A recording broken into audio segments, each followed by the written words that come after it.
इसी श्रृंखला में स्वास्थ्य एवं रोग, इसी चैप्टर में अभी अपना वही टॉपिक चल रहा है और ये लास्ट टॉपिक बचा हुआ है। कौन सा? हेपेटाइटिस। नाम सुना होगा हेपेटाइटिस, काफी खतरनाक रोग है। और हेपेटाइटिस में सबसे पहले अपन लोगों को इसका संबंध किस अंग से जोड़ेंगे? लिवर से। यकृत में से ही परिवर्तन या कुछ कमी के कारण पीलिया, जॉइंटिस रोग हो जाता है। कौन सा रोग हो जाता है? पीलिया। और पीलिया रोग ही एक प्रकार का हेपेटाइटिस है जो विषाणुओं के द्वारा होता है।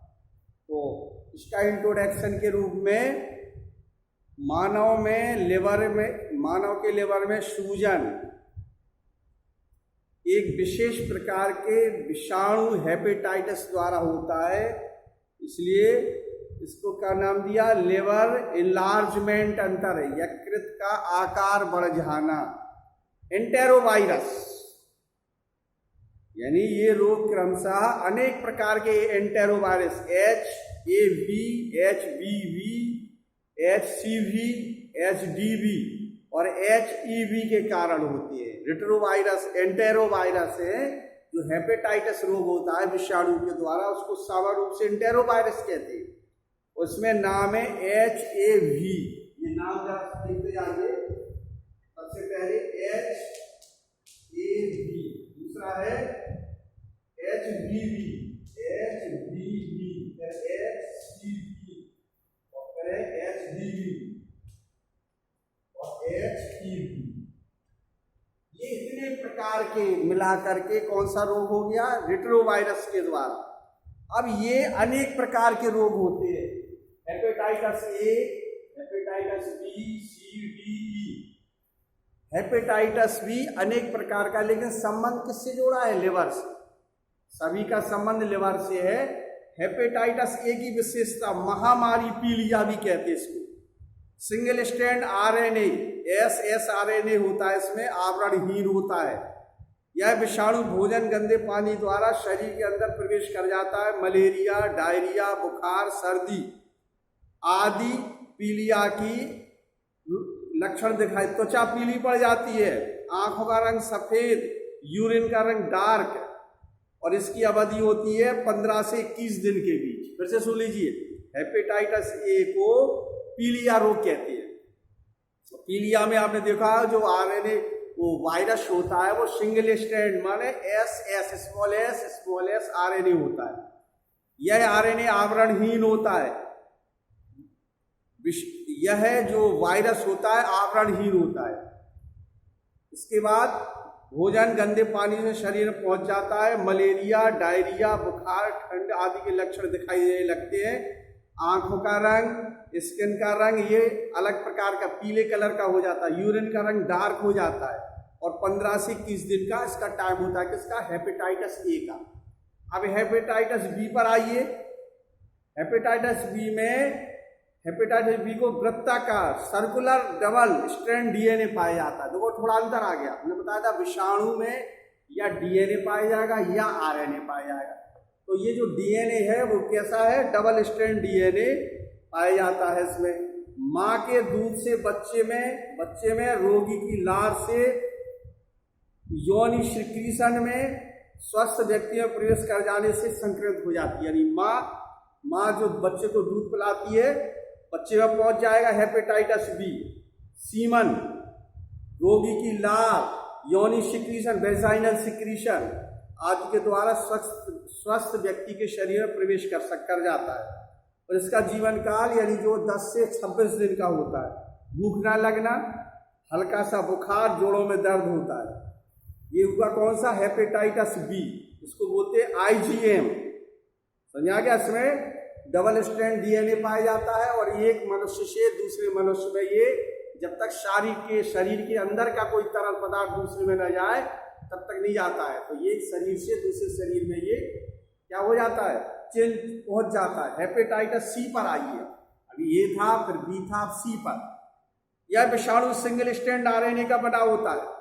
आवरण द्वारा घिरा रहता है। ऊष्मायन अवधि 15 से 22 दिन की होती है। दांतों के उपकरण, लैंगिक संबंध, दूषित रुधिर से, घाव से एक मनुष्य दूसरे मनुष्य में पहुंच जाता है हेपेटाइटिस सी। यानी कि कई प्रकार के जो पीलिया रोग हैं कई प्रकार के होते हैं, hepatitis A, hepatitis B, hepatitis C. C में क्या है? एल्फा इंटरफेरॉन राइबोरेनिन, इसकी रोकथाम के लिए कुछ औषधियों के रूप में, ट्रीटमेंट के रूप में दिया है। Hepatitis A, hepatitis B, hepatitis C. अब बी पर आइए। डी में दिया है इन्होंने, जो डी वाला होता है जो सबसे महत्वपूर्ण है वो ए है। ए के बाद बी, बी के बाद सी, सी के बाद डी। अब डी की बात करते हैं। डी में सबसे ज्यादा महत्वपूर्ण क्या है? हेपेटाइटिस डी में ये सिंगल स्ट्रैंड आरएनए का बना होता है, बी जैसा ही होता है। बी के संक्रमण के पश्चात डी संचरण को पिग्गी बैकलिंग कहते हैं, पिग्गी बैकलिंग कहते हैं। और ई क्या होता है? ये भी सिंगल स्ट्रैंड आरएनए का बना होता है, आवरण विहीन होता है। और ये गर्भवती महिलाओं में सबसे ज्यादा होता है, जीवन काल होता है 4 से 6 दिन का। ये इस प्रकार से A B C D E इतने प्रकार के पीलिया जॉइंटिस रोग हैं, हेपेटाइटिस है, सबका अलग अलग सिस्टम है। पहला है लिवर से पीलिया रोग से जुड़ा है, दूसरा बच्चे से एक मनुष्य दूसरे मनुष्य में विषाणु पहुंच जाता है, तीसरा जो दिया है आपका हेपेटाइटिस ए बी सी। सी पर आइए। सी में दूसरे प्रकार की विशेषता है। सी में दिया है घाव दूषित सुई ब्लड डोनेट करने से, दूषित ब्लड डोनेट करने से पहुंच जाता है। और लास्ट में डी क्या है? डी की विशेषताएं क्या दी है इन्होंने? हेपेटाइटिस बी जैसा संक्रमित है, जैसे बी होता है ऐसे डी हो जाता है। अंत में ई का हम बता चुके हैं आपको। अब इनका ट्रीटमेंट मेन चीज है, ये मुख्य चीज है टेस्ट, जिसको हेपेटाइटिस आजकल तुमने देखा होगा छोटे बच्चे जन्म लेते हैं उन्हें हेपेटाइटिस इंजेक्शन लगने लगता है हर महीने, 2 महीने, 4 महीने में। ये कोर्स होता है 4 या 5, A B C D E, कहते हैं ना 5 इंजेक्शन लगेंगे 5 महीने में, या गैप करके लगते हैं 2-2 महीने में लगते हैं। तो ये इसी के होते हैं 4-5 इंजेक्शन जो लगाए जाते हैं, सब रोगों से दूर हो जाता है ये जब ये 4-5 इंजेक्शन लग जाते हैं। लेकिन इसका मेन चीज जैसे किसी और स्वस्थ मनुष्य को हो गया तो इसके टेस्ट होते हैं। एक होता है एसबीटी, सीरम बिलिरुबिन टेस्ट। ये बिलिरुबिन क्या है?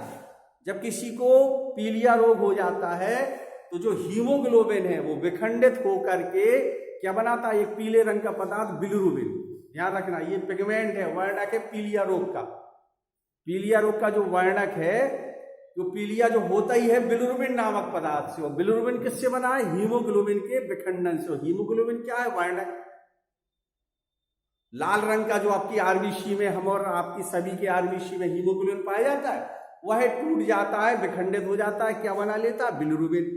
और बिलिरुबिन को शरीर की कोशिकाएं एब्जॉर्ब, लिवर की सेल से एब्जॉर्ब नहीं कर पाती हैं और वो शरीर के विभिन्न भागों में फैल जाता है। और इसी कारण से वो त्वचा, आंखों की पलकें, पैरों के पंजे वगैरह कैसे दिखने लगते हैं? पीले दिखने लगते हैं। तो ये मेन चीज है बिलिरुबिन नामक पदार्थ। तो बिलिरुबिन का पहला सीरम बिलिरुबिन टेस्ट एसबीटी होता है। एक तो पीलिया रोग का जो सबसे महत्वपूर्ण टेस्ट है क्या है? एसबीटी। एक है SGPT, SGPT serum glutamic pyruvate transmitter. ये जो है एसजीपीटी, ये दूसरा टेस्ट है। SGPT serum glutamic pyruvate transmission, तो ये है। और जो सबसे तीसरा जो सबसे महत्वपूर्ण नाम है, ये जो टेस्ट है एलिशा टेस्ट। एलिशा टेस्ट का ध्यान रखना, ये चूंकि एआईडीएस में भी, एड्स में भी इसी के टेस्ट का उपयोग करते। कौन सा? एलिशा टेस्ट का। क्या है स्पेलिंग? ELISA। ये रटना है आपको, ELISA। एक हमने आपको निमोनिया वगैरह बताया था, उसका टेस्ट का नाम ऐसे ही एलिशा टेस्ट है, ELISA। एलिशा का पूरा नाम क्या है? एंजाइम लिंक्ड एमिनो सॉर्बेंट एसे। ई का मतलब एंजाइम्स लिंक्ड है, लाइक नहीं है, बच्चे लाइक कर देते इसको। Enzymes linked amino, IMMUNO, amino sorbent assay. Enzymes linked amino sorbent assay, ये कौन सा है? एलिशा का पूरा नाम। एलिशा का जो टेस्ट होता है, एक तो हेपेटाइटिस में होता है और दूसरा किस में होता है, जो हमने आपको बताया है AIDS। एड्स रोग में इसका ज्यादा प्रचलन है इस टेस्ट का। इस टेस्ट से ही पता चलता है कि इसको ये HIV ग्रसित है या नहीं। इस टेस्ट का नाम क्या है? ELISA test. ई का मतलब क्या है? एंजाइम। ई के बाद दूसरा एल का मतलब है लिंक्ड। एंजाइम से लिंक्ड हो गया तो सब। आई का मतलब है एमिनो, वो आपने पढ़ा होगा HIV में ह्यूमन अमीनो, AIDS में ह्यूमन अमीनो डेफिशिएंसी सिंड्रोम पढ़ा है। जो एमिनो है IMIN, एस का मतलब है सॉर्बेंट, और लास्ट में एसे, ए का मतलब है ASSY। तो ये एलिशा टेस्ट है, ये एड्स रोग में और हेपेटाइटिस दोनों में अलग अलग तरीके से, अलग अलग सिस्टम से इसका परीक्षण किया जाता है। तो कौन कौन से? वो SBT, SGPT और एलिशा टेस्ट। ये 3 टेस्ट हैं जो हेपेटाइटिस से जुड़े हुए, और केवल एड्स से संबंध कौन सा है? ELISA test. तो जो हेपेटाइटिस है ये प्रकार के विट्रो वायरस से होता है। ये 4-5 प्रकार का होता है। 4-5 प्रकार के ही इंजेक्शन लगाए जाते हैं, जिससे वह बच्चा ऑल द लाइफ इस रोग से दूर रहे। जिसके लिए टीके लगते हैं, तो इसका टीके लगते हैं हर महीने 2 महीने में। ये 5 टीके लगाए जाते हैं, जिस कारण से ये विषाणु, और जब भी ये टीके लगाए जाते हैं तो बच्चे को तभी सफलता या तभी माना जाता है सही, जब उसको किसी प्रकार से फीवर आए। अगर फीवर नहीं आता है, रिएक्शन नहीं होती, तो मान के चलो वो इंजेक्शन नहीं है, पानी पहुंच गया, इनएक्टिव है काम, तो उसका मतलब है कि इंजेक्शन से कुछ सूजन भी आएगी उस स्थान पर, सूजन के बाद उसको कुछ फीवर भी आएगा, दस्त भी लगते हैं छोटे बच्चों, क्योंकि आजकल ये इसका वैक्सीन बन चुका है, वैक्सीन बच्चों को दिया जाता है। तो ये क्या पढ़ा अपन लोगों ने? हेपेटाइटिस। कल से अगला चैप्टर लेंगे, कौन सा? खाद्य उत्पादन में सुधार इत्यादि।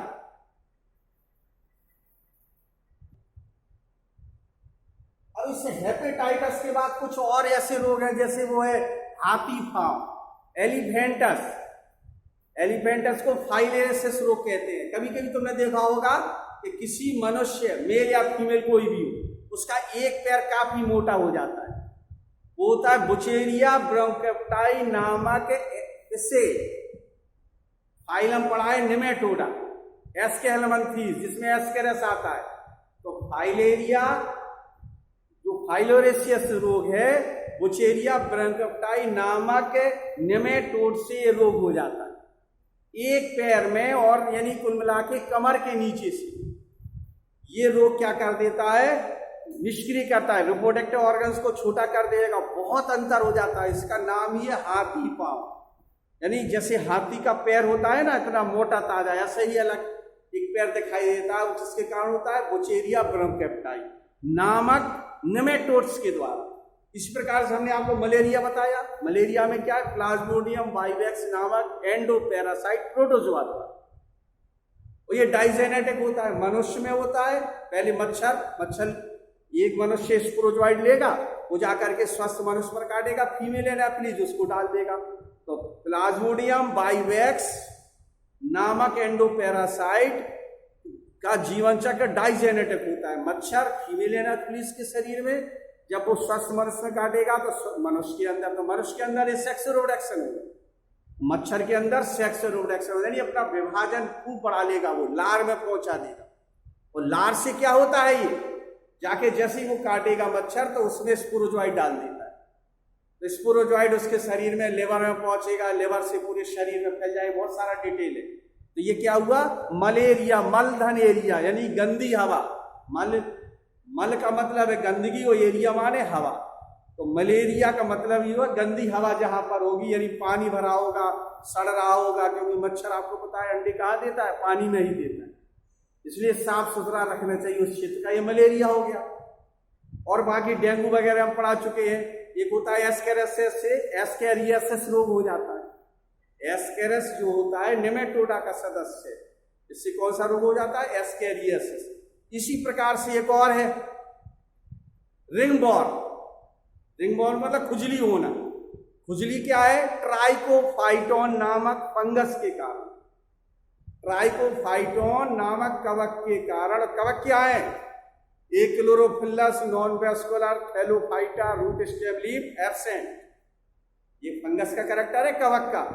परजीवी या मृतोपजीवी, तो जो हमने बताया ट्राइकोफाइटन, जैसे ही उधर शरीर में जहां पर नम स्थान होता है शरीर का, गीला बना रहा है, कपड़े गीले पहन लेते हैं, सूखते नहीं है, तो क्या उत्पन्न आता है? होने लगता है फंगस। वो क्या है? ट्राइकोफाइटन। वो अंकुरण करना शुरू कर देता है, हाइफी बनाना शुरू कर देता है। हाइफी बनाते बनाते वो विस्तार कर लेता है, तो उसको काफी खुजली वगैरह, स्पॉट वगैरह, लाल रंग के स्पॉट चकत्ते पड़ने लगते।